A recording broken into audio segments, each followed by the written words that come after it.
In a land where cacti outnumber cell towers and the horizon stretches further than a fiber optic cable, it's time for Valley's Bits, Bytes and Banter, the podcast that looks a bit behind the scenes of a broadband provider, takes a big bite out of the tech world, and serves up a healthy dose of banter with people in our community.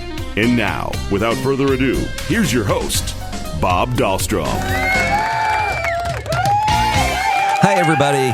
I am your host, Bob Dahlstrom, and thanks for tuning in to Valley's Bits, Bytes, and Banter, the podcast I do with my co-host, partner in crime, Ralph Score. Ralph, how you doing today? Well, I'm not in jail, so well, that's okay. That's always a great thing. You wake up and you're not in jail. That's right. Yeah, you can put that on a shirt or something. I would have been calling you for bail money this point. We're here for another exciting episode of our podcast, guys, and remind everybody, if you want to check out all the other episodes we have great guests on every podcast. You can find us on Podbean, which is where we host it, podbean.com. You can go on there or the free app, and you can search Valley's Bits with an apostrophe S, easiest way to find it. Yep. You can see all our episodes. You can also find us on Apple Podcast, iHeart, Spotify, Amazon, wherever you download your podcasts. YouTube as well, and vtc.net/blog, our own website. We have all the episodes listed there. And right now we're just audio, but coming up at the end of the year, we're going to be going television on everybody. Season 2, as we're calling it. Yeah, we're going to go video. We're going to add that to the mix, and really, we're going to take. People get to see us. We're going to take it. Oh, that's scary. Oh gosh. I don't know about that. We have to take a shower. We have to rethink this, Ralph. Okay.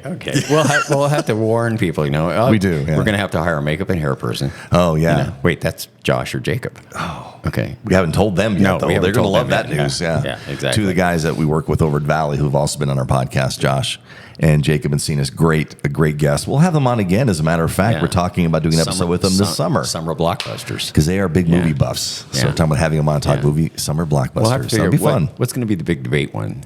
We don't know yet. We'll know. We'll know. We'll come up with a good one. Yeah. Heck, they probably already thought about it. They probably already have one in there. This is not a summer camp movie. No, this is not a summer camp movie. This is definitely not. Yeah. So, Ralph, I know that one of the things we do at the top of the podcast of every episode is you bring some interesting information and tech news. What'd you bring today? Yeah, well, there's this whole thing going on with the USF, which is the Universal Service Fund, which is managed by the FCC. And, of course, it recently faced significant legal challenges that could impact future operations. And, of course, the USF is something that everybody pays for on their bills, telecommunication bills. And it helps fund telecommunications to the rural areas in a big way, right? Because it's so expensive to get it out in some of those areas, and it really impacts low income in rural areas. And it's been challenged. In July of 24, the Court of Appeals for the Fifth Circuit ruled that it was unconstitutional. So they're citing concerns over its classification as a tax. But the decision has prompted a lot of appeals. The U.S. Supreme Court has agreed to hear the case, and it's going to be coming up on FCC versus Consumers Research, with arguments coming up the end of March of this year. Well, the interesting thing about that USF fund, and I think there's been some bigger companies they're the ones that have made the most noise and have balked about the fund, because what the fund is used for mainly is to offset the cost of getting service to rural communities. Yeah. So underserved, unserved communities, to make it more affordable, so it's not so much higher. It is anyway, just because of the nature of the beast of getting service to some of the rural areas, but it's to help offset those costs. Yeah, and they said the outcome of the ruling, basically a decision upholding it, could lead to significant changes in how the fund is structured and administered. So it could really have an impact on people in the low-income areas as far as what it might cost, or even if you can get stuff to them, even with all this stuff with BEAD funding and that going on. And the providers. Exactly. It'll definitely impact them in some way or another. Yeah, exactly.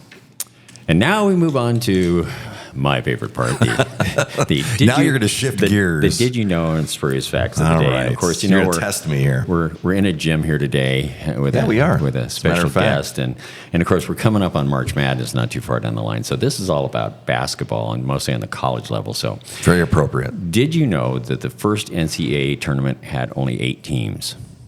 And this was in 1939. Did you know that, Paul? I didn't know that, no. It said now today, 8 teams. And today, wow. Think about it, it's massive 68 team. Imagine it, in that days, it was almost like a high school tournament. That's true, right? You could do it in a weekend, almost if you wanted to, but that's a lot of basketball. Now here's one probably some people may know and some people may not know, that Michael Jordan was cut from his high school team. I knew that. Yeah, that's a pretty well. If you're a basketball fan, you kind of inside that, right? Right. Talk about don't giving up, right? Oh man, yeah. I tell you what. And then between 1967 and 76, the NCAA banned dunking for 10 years, right? What years? From 67 to 76, they said it was too showy, right? So I didn't even realize that it was that prevalent back then. Imagine how many iconic dunks that we missed out during that time. Oh, right? man. Because you couldn't do it, because think about some of the guys that played back then, right? There was some big names. I think a lot of it had to do with the breakaway rims that they have now as well. They didn't have them back then. Oh, yeah, you could destroy a game. Yeah, exactly. They would break the glass and you're done. Yeah, exactly. Yeah, then that's it, right? Yeah. The game's over. Yeah. And here's the one. The longest game in college basketball history occurred in 1981 when a game between the University of Cincinnati and Bradley University lasted for 7 overtimes. So that's almost like 2 full basketball games. Holy smokes. And then finally, the shot that almost didn't happen. Everybody's favorite guy to hate, Christian Leitner, made his famous buzzer beater in the 92 NCAA tournament. There was actually a timeout between the inbound pass and the shot. Rumor has it that Leitner wasn't even expecting the ball at first. Really? Yeah. I did not know that. I remember that shot. Yeah, that was the shot heard around the world. And that is it for our spurious facts of the day. Well, Except for Bob's got I always spurious bring facts, some kind of bizarre trivia or something. But did you know that if you smoke while using any Apple computer, it voids your warranty? I did not know that. There's a random fact for you, right? They have a smoking ban. If you read the fine print, always read the fine print, ladies and gentlemen. If you read the fine print of any Apple product you buy, that if you smoke while using it and you try to break it in, it voids its warranty. Does it have a smoke detector in it?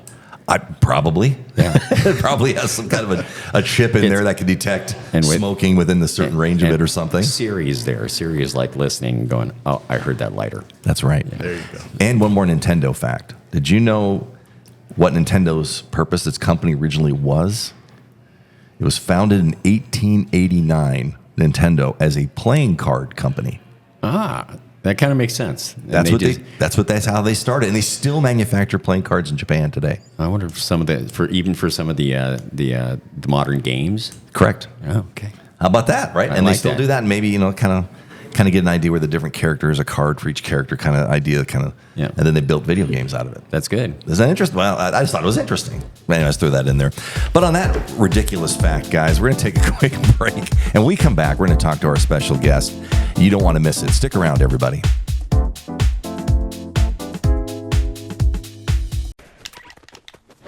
Hey, are you playing Fortnite? Yeah.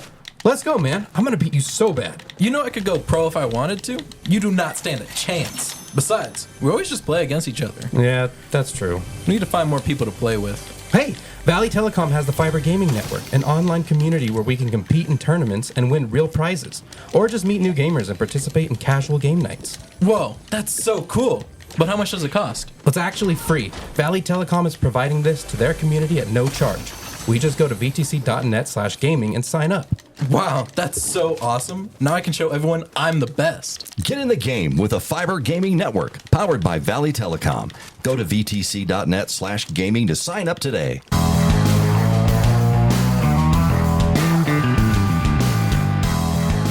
And we are back, ladies and gentlemen, to Valley's Bits, Bytes, and Banter. I'm your host, Bob Dahlstrom, along with my co-host, Ralph Score. And we're getting ready to introduce our special guest for today. But before I do that, I want to remind everybody, you have any questions, topics, any suggestions for the podcast, you can always email us at podcast@teamvtg.net. And don't forget to download us, rate us, review us. Follow us. Wherever you get your podcasts. But it's time to introduce our special guest today. Ladies and gentlemen, we're here at Eastern Arizona College. We're in Gateau Gymnasium out here to talk to our special guest. We brought everything to you, Paul. And I appreciate that. Yeah, anytime we want to do that. Our guest is a Thatcher High School graduate and played basketball here at EAC for a couple of years, right? 91, 92. And after that was a counselor at Holbrook High School. You were there for quite a while at Holbrook High. I was there for 24 years. You were a counselor for 5, athletic director for 17 years and dean of students for 2, among everything else I'm sure you did there. That is correct, yes. Yeah, I did a lot of coaching as well while I was there. So Nice. Which brought you all the way back full circle. You came back to Eastern Arizona College June of 2023. Ladies and gentlemen, the athletic director of Eastern Arizona College, Mr. Paul Demuth. Paul, how are you? I am doing good. I appreciate you guys being here and allowing me to do this. I might put some of your audience to sleep, so I'm a little worried about that. But I do appreciate this opportunity. I don't see that at all. And that's our job. That's our job, to put everybody to sleep. Yeah, Paul, we'll take care of that for you. Don't worry about that. All right. So let's get into talking about athletics here, the athletic director. So let's talk about the state of Eastern Arizona College athletics and maybe even the changes from when you played here to now being the AD. Talk about full circle. What have you seen? What have you noticed? Well, it's interesting. You ask about the state of athletics, and when I first initially took the job, a lot of people ask me, what's the first thing you're going to do? What are you going to, what are you going to change? What direction you're going to go? And I told basically the same thing to everybody.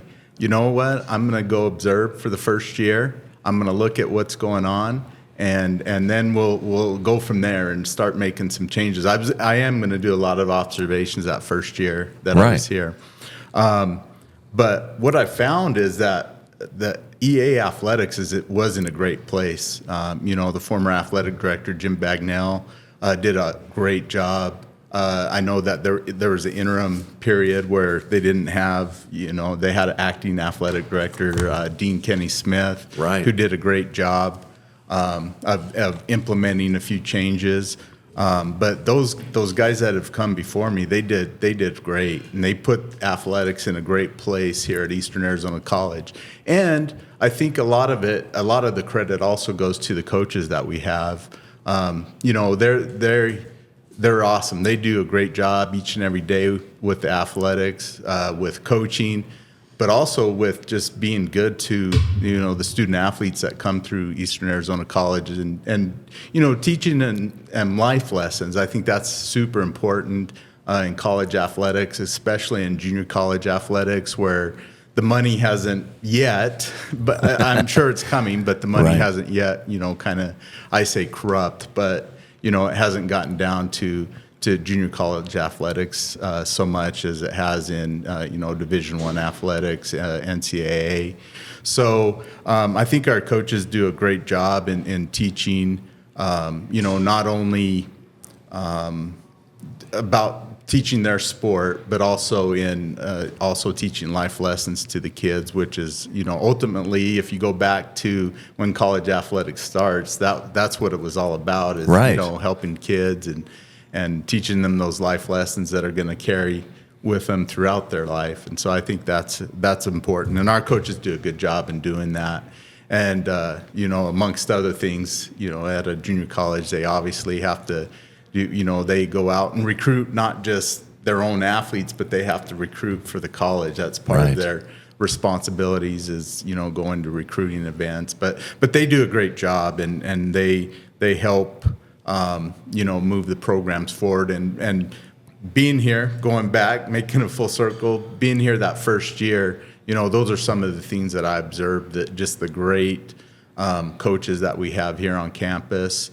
All of them have been to a national championship. All of them, or I should say the national tournament, maybe not the national championship, but all of them have taken teams to the national tournament and been involved in national tournaments. So, on that coaching level, they're there, but they're also there, in helping these kids learn and grow and become better people for being at Eastern Arizona College. So that's something that we really look forward to and, really enjoy doing in athletics, which can teach those life lessons. So. Well, EAC has a great history of coaching and providing quality athletic programs.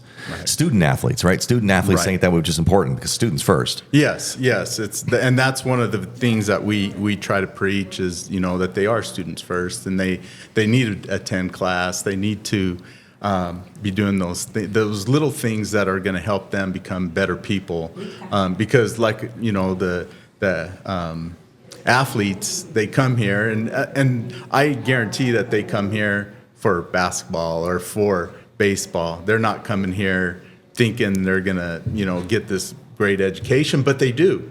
It just happens, and our coaches demand that they do attend classes, and they demand that they do well in their academics. If you look at last year, we had out of about 150 athletes, we had, I think it was, I'll have to go back and look, and I should have put it in my notes, but we had like 60 academic All-Americans, which means they were above a 3.5. And so that's awesome. And with a total of maybe 160, 170 athletes, having 60 of those, that's pretty good percentage. That's fantastic. Of students that are above a 3.5.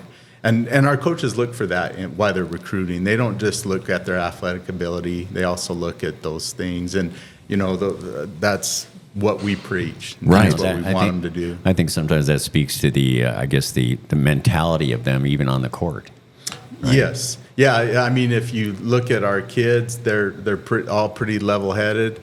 And that doesn't mean that we don't always, I was 18 one time too, a long time ago, but, that doesn't mean I didn't do knuckleheaded things or they don't do knuckleheaded things. But Guilty.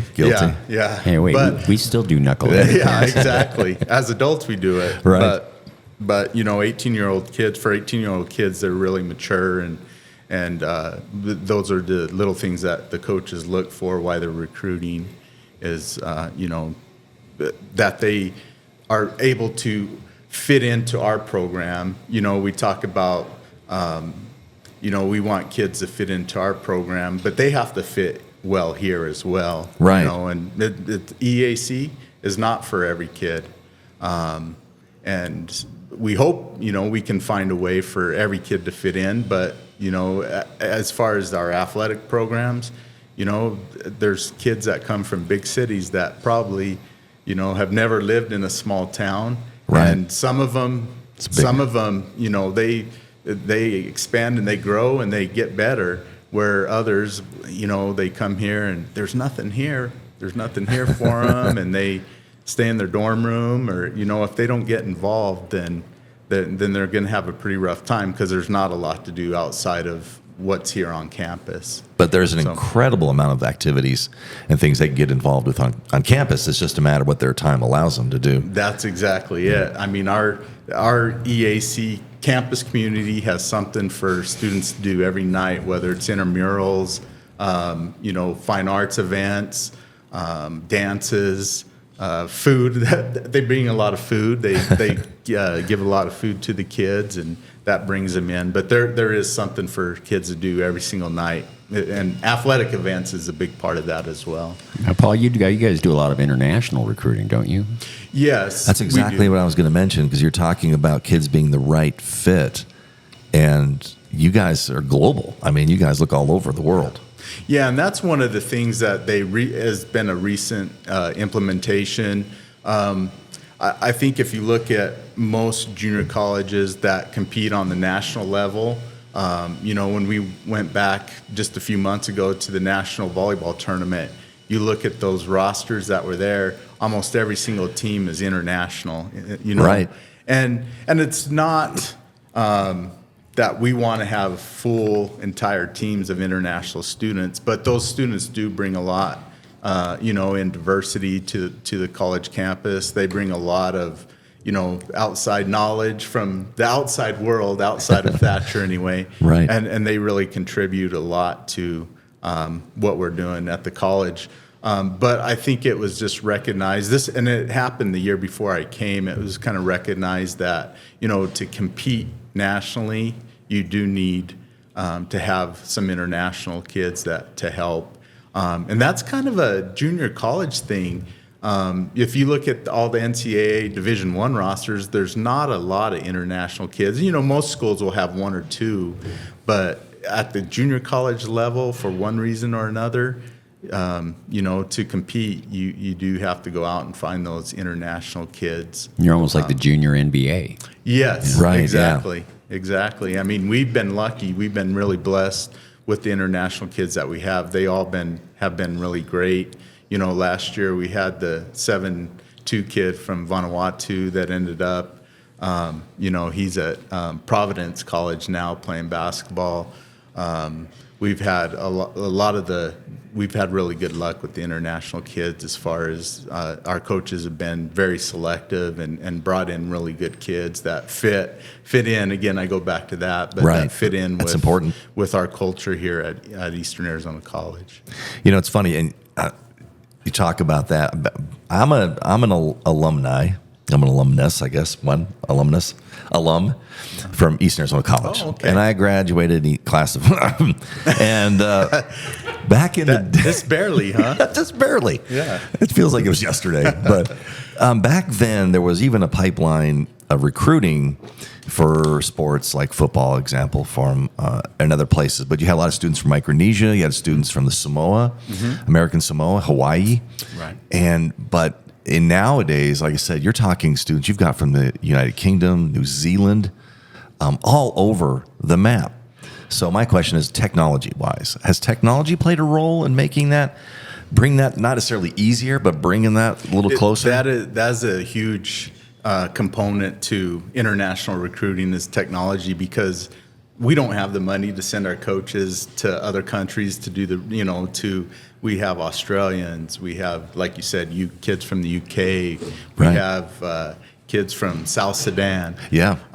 We don't have the funds to send coaches to go recruit and talk to these kids, so they do use Zoom, they use Microsoft Teams, they use all the technology to talk with the kids. The kids have to the international students that come to us have to pass a basic English, that just showing that they have the capability to learn and to use English before they can come and be able to read. And so we use technologies for them to take those tests. And so there's a lot of technology that goes into the international recruiting, and the coaches watch tons of video.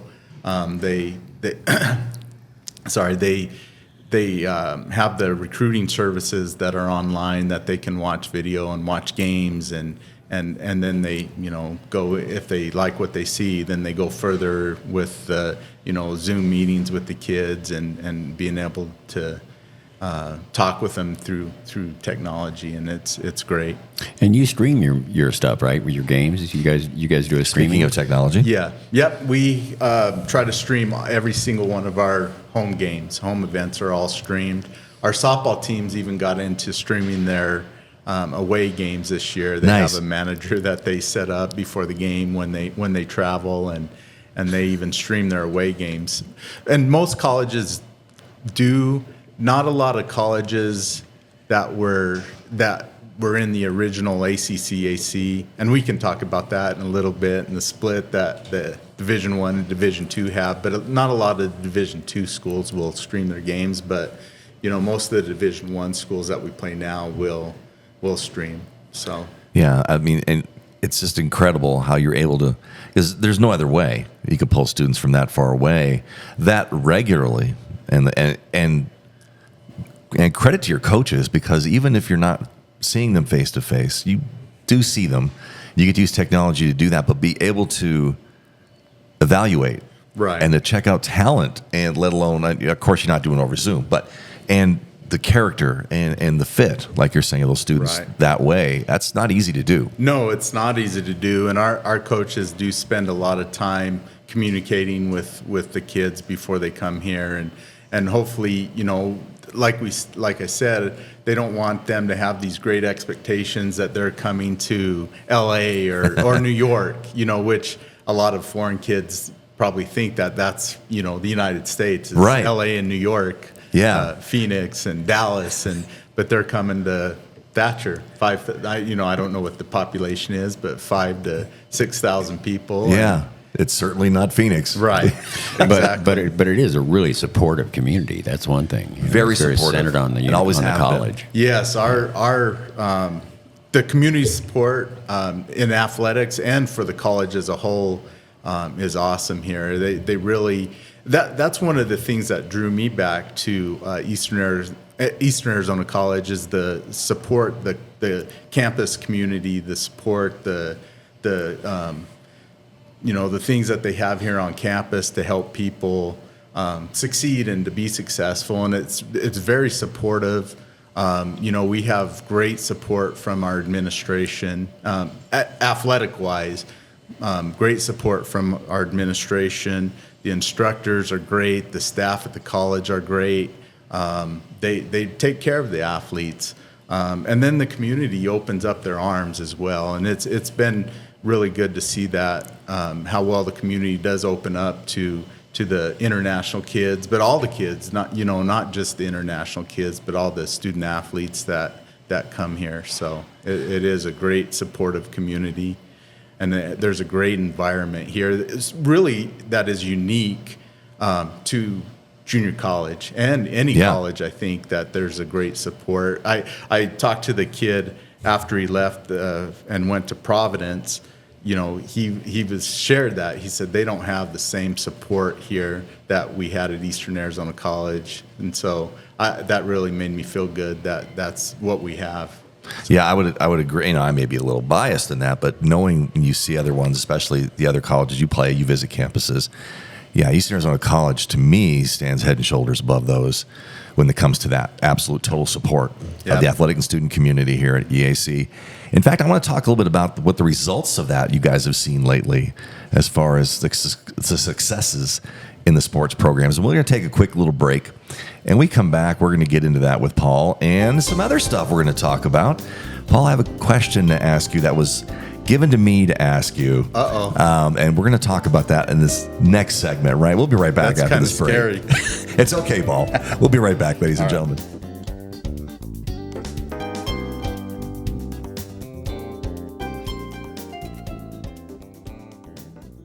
The endless options for streaming movies, shows, and sports can be overwhelming. Valley Telecom is here to help with Stream Now, your ultimate online reference for all things streaming. Whether you're a binge watcher or just looking for a quick episode to enjoy, we've got you covered. Discover recommendations, compare platforms, and find the best content for your favorite streaming devices. Stream Now makes it simple to get the most out of your streaming experience. Enjoy the journey of discovering your next favorite show, movie, or live event all in one place. The best part is it's free to use. Unlock the door to endless viewing possibilities by going to gostreamnow.com/VTC today.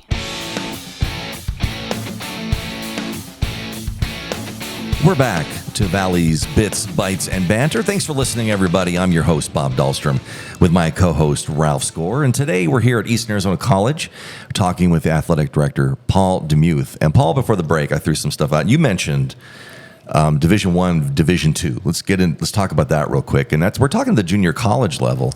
Not many people realize that there are divisions even at that level, the NJCAA. And even at the, ACAAC, I can't write if I even got that right. Yeah, the ACCAC is the Arizona Community College Athletic Conference. Right. And so within the ACCAC, there's two divisions, Division I, Division II. And basically what divides whether you're Division I or Division II, or what drives whether you're Division I or Division II, is housing, if you have dorms on campus, if you provide housing for students, and a little bit with the scholarships as well. And so the NJCA allows every sport has a certain number of scholarships. For basketball, it's 15. Soccer's 24. Volleyball is 14. So it's different for every sport. Right. And so they allow you to give those full scholarships. And if you give a partial scholarship, that counts as one too. So you basically have a limit on the scholarships that you can give. Division II usually are regulated by their own schools. The Mesa, Scottsdale, the Maricopa schools, basically they can give scholarships, but they have to be Maricopa County residents in order for them to get scholarships. But there are workarounds. I don't know how they do it because I've never been. Don't get into that. Yeah, don't get in that. I know they do give scholarships beyond Maricopa County, but there's a limit on what they can do as far as scholarships and also as far as housing for students. And so that's basically what separates the Division I's and the Division II's. I wondered. I never knew. Right. Traditionally, in our conference, in the Arizona Community College Athletic Conference, Division I's and Division II's have always played against each other, competed against each other. And for better or for worse, a lot of the Maricopa schools, for one, they didn't like to travel because they would have to travel to Thatcher. They would have to travel to Yuma. They'd have to travel to Prescott. They didn't like the travel, but they also didn't like competing against a school that could give a full scholarship. And so last year, basically, it was split Division I, Division II in the voting to divide and not to compete against each other. So this is the first year, and there's more Division II schools in the ACC, AC than there is Division I. So they're going to outvote us all the time. Every time, right? Yeah. And so last year it was voted upon that we had split. We wouldn't compete like during the normal regular season. Now we can schedule those schools in non-conference games. Sure. Which we do because, of course, they're the closest to us. But when you factor in that there are also bids to be had for the national tournament, right? And the national tournament committees look down on if a Division I and a Division II play.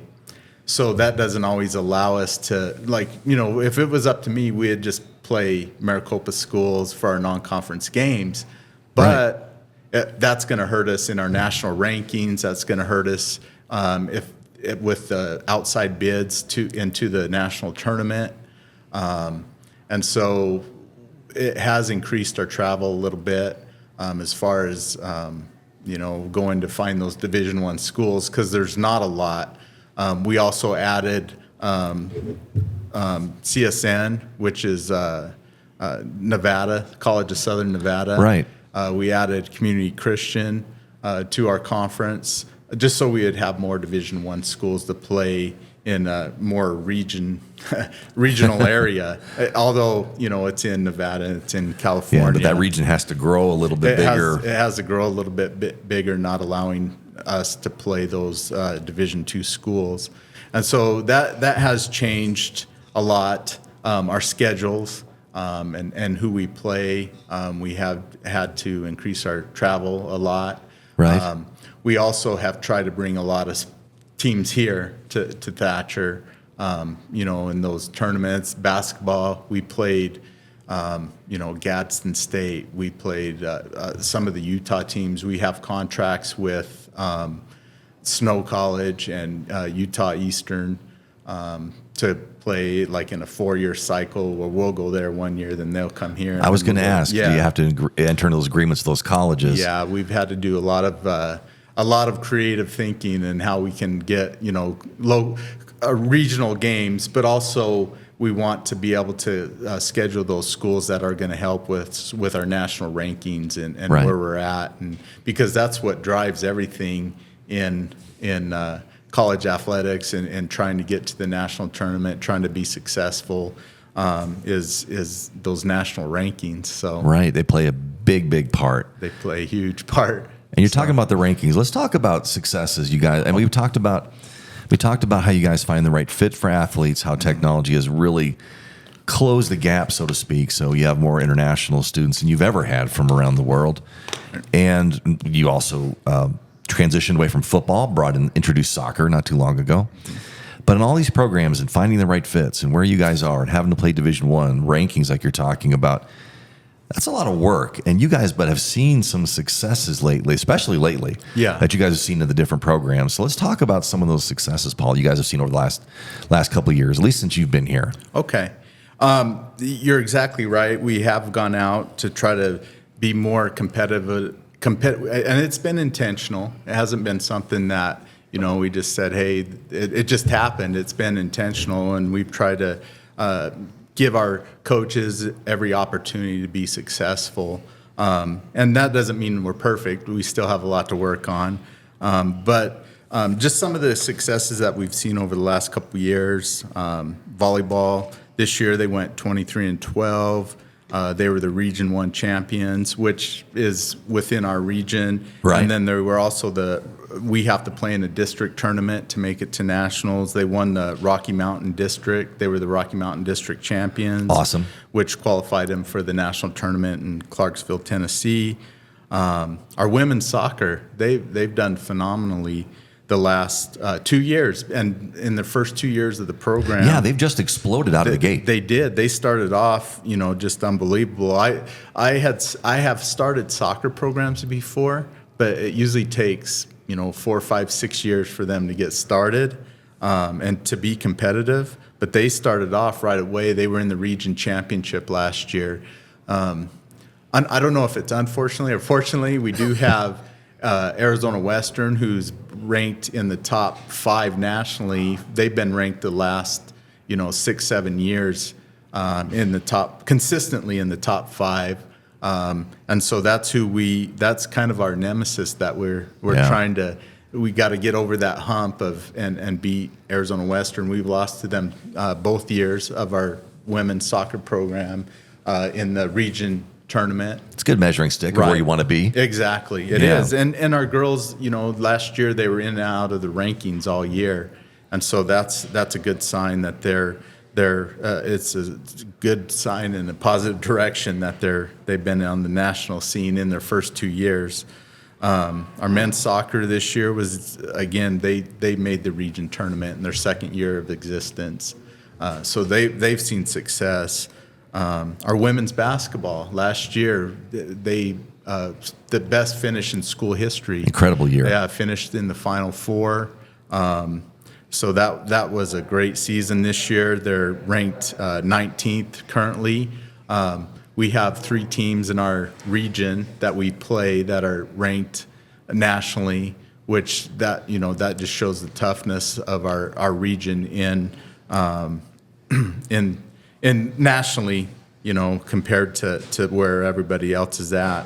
So they're hoping they're right in the thick of things and battling, and they've beaten the nationally ranked team, and then they beat us, and so our record, 19-6 is great.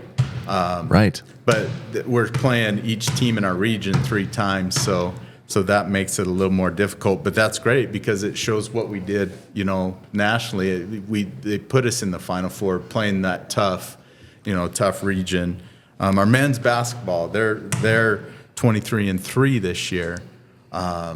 Now, nationally, we receive votes to be ranked nationally, but because of our region not being as strong as maybe some others, like our women's is, that contributes to us. But we've tried to go all over the place to pick up games so that we can get our name out there and put ourselves in a good position to be nationally ranked. Our golf team is ranked 20th in the nation.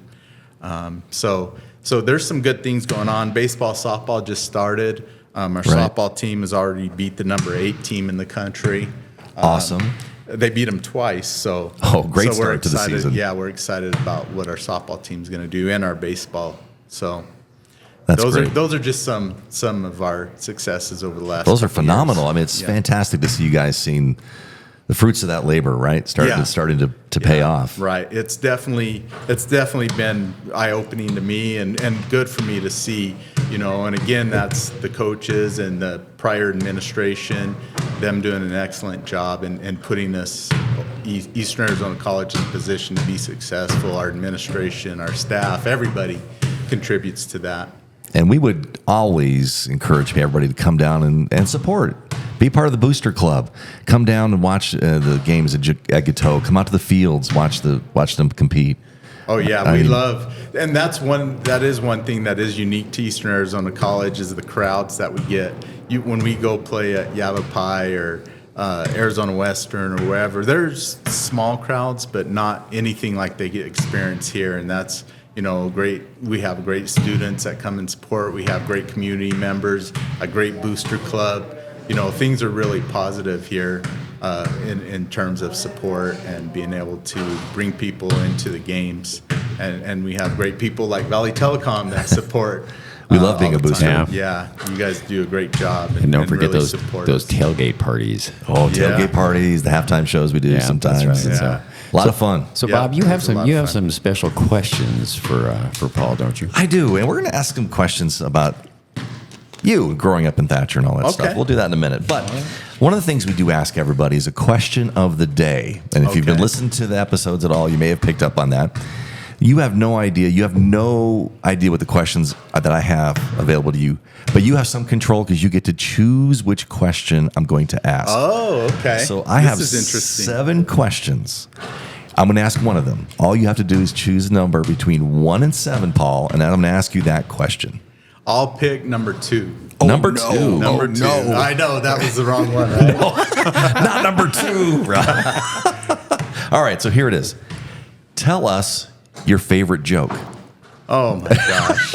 I am not a funny person. I'll be the first to admit that. So I don't even You don't have to even be funny. It's just your favorite. If you have a favorite. I don't even know if I have a favorite joke, to be honest. You don't even have a dad joke? If you put me on the spot with the favorite joke, can I pick question number 3? Yeah.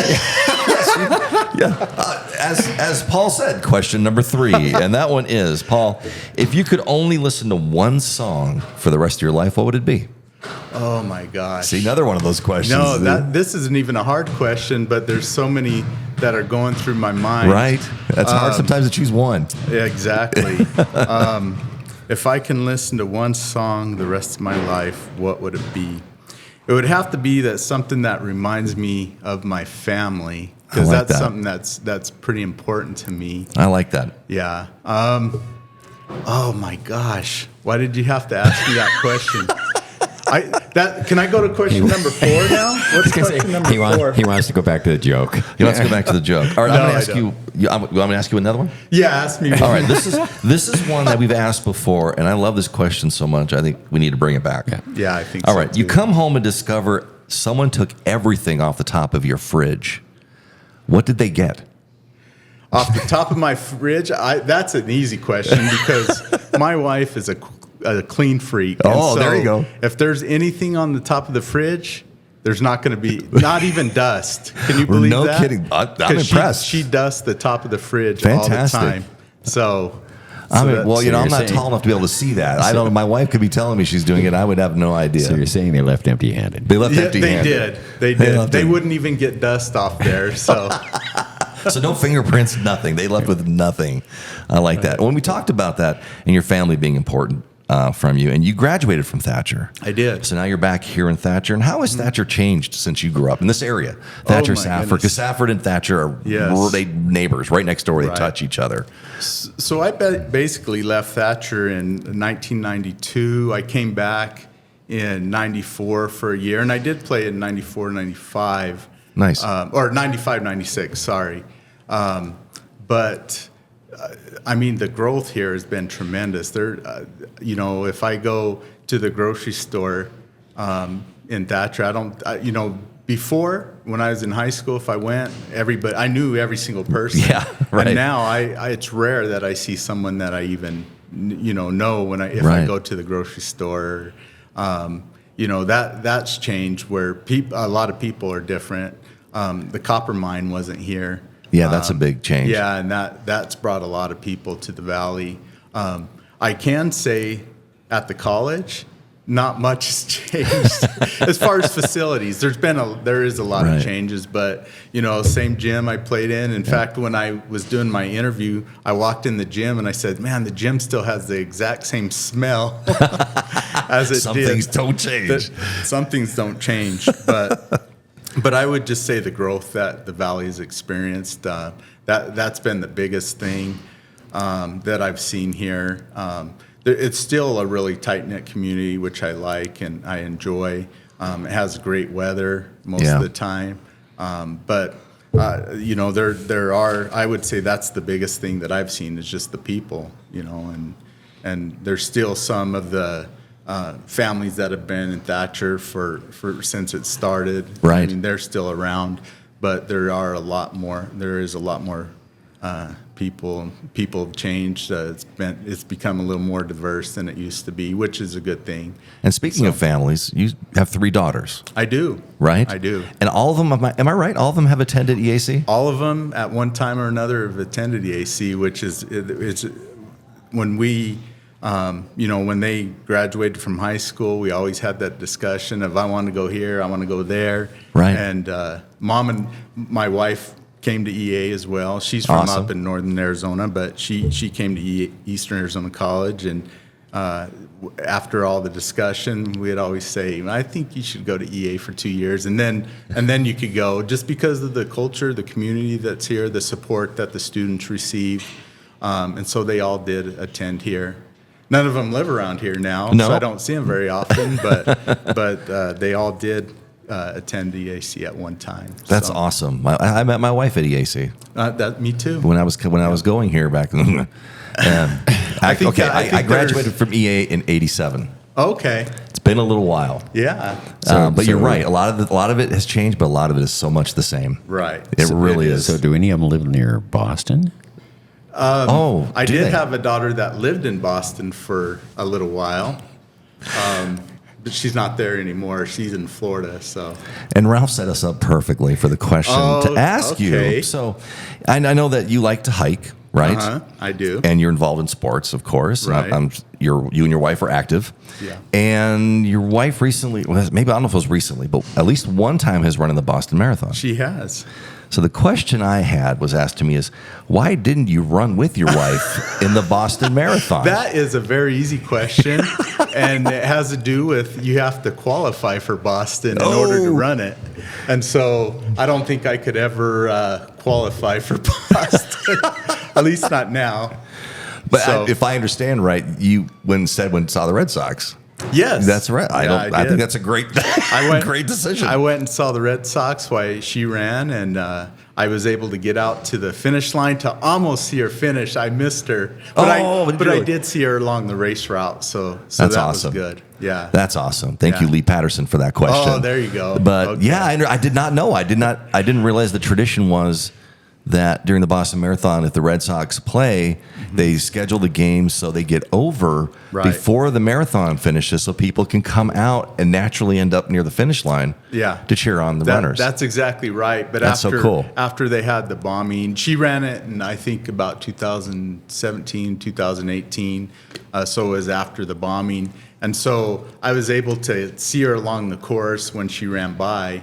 But then at the finish line, I couldn't get through security. It took Wow. like maybe 2 hours to get through the line at security. That had to be tough, And so yeah. I didn't get to see her finish. But I did. We got a nice picture of her finishing. So that's Awesome. kinda Congratulations the same to her. thing, isn't it? Yeah. That's she the same thing. And I think that's exactly what I told Lee, that I loved it. That was one of the highlights of my life, is being able to go out there to see the Boston Marathon, to see the Boston Red Sox plays. We went to a Boston Celtics game. Nice. Got to sit in Danny Ainge's seats during the game. Did you really? Yeah, we did. Oh, So, wow. my daughter had set us up with, she had a connection with a guy that worked for the Celtics, and I'll tell, that's a story for a different day. But we already need to come back, Ralph. But we did do another interview. We're able to sit in his seats that he usually uses for his game.